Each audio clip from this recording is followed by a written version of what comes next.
Hi, I want to talk to you a little bit today about the idea that you have two parts inside of you that are really designed to help you make decisions. And of course, the older we get, the more mature we get, the more able we are to see these two sides of us. And one side is going to be your feelings. The other side is going to be your thoughts or your intellectual mind.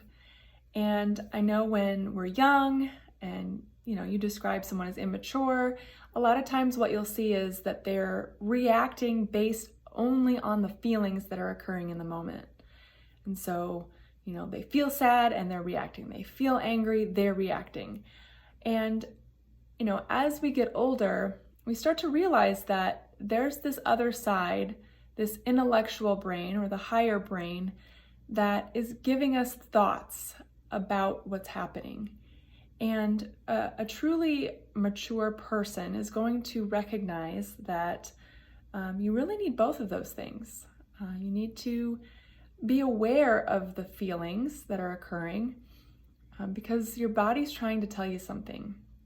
There's a reason you're having those feelings.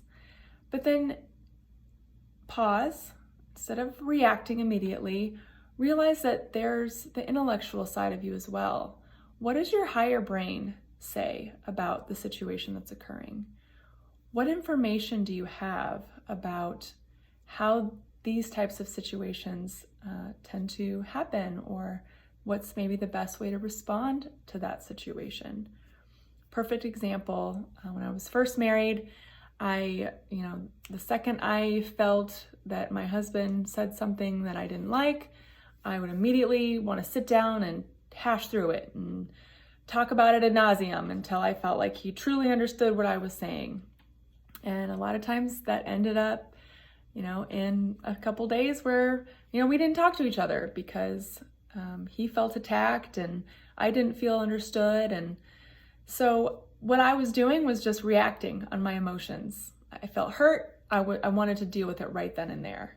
And so the more I realized that that's not really effective, he wasn't hearing me in those moments, I started thinking about it from his perspective. How would I feel if, I said something and then was getting attacked?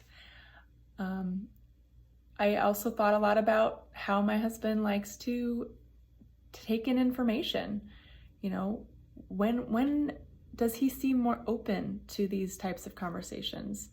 Right before bed was a terrible time. He just doesn't like to have those conversations before he goes to sleep. And so my intellectual brain came in and said, you can be more effective at these conversations if you wait until this time and you've had a chance to calm down and think about why what he said hurt you. And then we could come together, have the conversation in a calm voice, and I found that it was way more effective. And so just want to challenge you to think about how you might use your feelings and your intellectual side of your brain to come together to help you make better decisions.